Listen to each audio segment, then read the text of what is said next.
Welcome back to Not So Weekly Anime Club. Okay, so Sentenced to Be a Hero episode 4, 5, and 6, I think.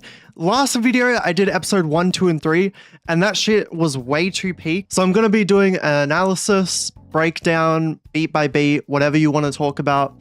Kind of like Anime Club type beat, you know? Type shit. Okay, bro, where do I even begin with these episodes? Shit is getting so complicated, I feel like, because there's so much politics, which is a thing that I adore with fiction.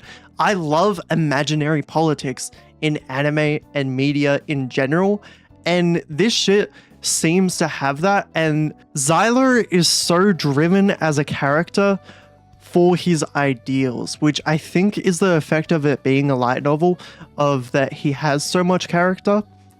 Unlike Eminence in Shadow, that shit is garbage, but I digress. Episode 4 and 5 basically started off with coming to find out Terarita is a useless goddess, that the council thinks that she is useless, and they basically want to dissect her for parts or dissect her to somehow get her abilities and turn them into a weapon or something, because she has no use, apparently, they think. But once Xyler hears that, he is disturbed to his core and is like, okay, so I understand what y'all doing now. I'm going to prove to everyone that Terarita is not a useless goddess at all, because, again, that just disturbs him to his core to hear that. So to lead on to that, the Holy Church is getting fed up with Xyler that he keeps proving that Terarita is kind of useful and is kind of powerful. So they propose an impossible task onto him of the kingdom is getting invaded by one of the demon lords called Iblis. And he is kind of a really big pain to defeat, and it's meant to be borderline fucking impossible. Like, the Holy Church fully 1 million % expects and wants the heroes to die on this. So much so, the plan is literally just keep the heroes as bait in the castle, have them fight, have them die, and then get a big poison bomb, and then with the bomb, it kills the heroes, and then it also kills Iblis, the demon lord. That is their magnificent peak cinema plan. It's absolute dog shit, is what Xyler was thinking. Absolute bullshit. Absolute bullshit is what he is thinking, because he wants to turn around and prove Terarita is actually incredibly useful. Because Terarita actually is kind of useful. She just didn't have the right hero. I don't know what her past was like, but yeah, like, she's actually doing things now, which is kind of nice, because she has a cool ability that she can summon swords for her contracted hero that is really powerful, which I've just got to stop talking like this for a second. I got to splurge out for a second. Oh my god, that shit went hard. Okay, so in the fight, they had it all set up. It was great. Every character had their moment. Absolute awesome. I want to get into Sav in a moment. Sav, I'm coming for you, baby boy. But I would fuck the shit out of you. But anyway, I digress. Where was I going? Basically, Terarita has a really cool ability in the finale of Iblis vs. Xyler. Iblis is the demon lord, or the demon whatever. So then it's basically impossible odds. Like, he keeps getting his shit rocked.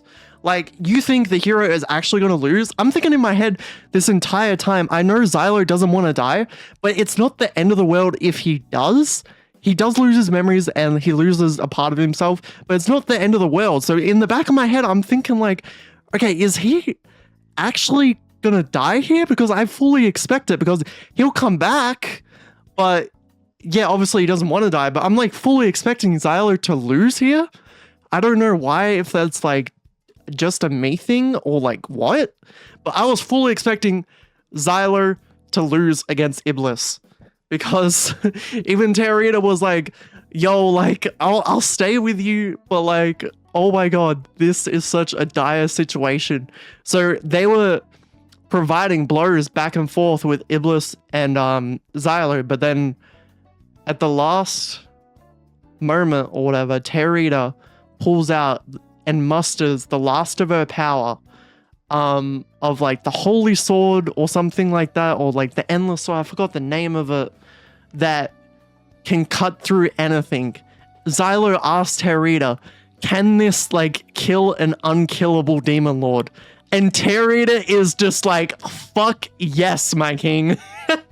It was so peak, bro. I absolutely adore Terita so much. And just the moment like he mustered out and manifested that final sword was magnificent and spectacular, absolutely stellar animation. Which I want to go back to the point of people were worried in episode 2 that the animation and art style wasn't as good, and they were kind of worried about the adaptation. But on Twitter, one of the animators kind of basically just said, okay, episode 2 isn't really an important episode. Like, we're gonna go all out for like the important ones where we need to splurge on animation and that good Sakuga, you know? And that fully proved it with this episode. Episode 6, the animation, the Sakuga, like everything about it was absolutely stellar. Like the different POVs with different characters, seeing Sav like worry, seeing we got also introduced to this master assassin that his moral compass is incredibly questionable. He has this actually murderous intent to him, which is weird. Maybe I'll talk about him in a future episode or something. I feel like this video will go on forever if I do. But the final fight was awesome, dude. And I just couldn't expect any better. I really just could not. I'm looking forward to the next 3 episodes. Like, this shit is so peak, dog. I'm so happy to like talk about this with you guys because I love this anime. Sentence to Be Heroes peak, and I love light novels. So I'm thinking like maybe I'll give this light novel a go after the anime, but the anime adaptation, absolute cinema. Absolute cinema. That's what I can say. Absolute cinema. Anyway, peace out. I'll talk about the next 3 episodes maybe next week for our Not So Weekly Anime Club. Bye bye.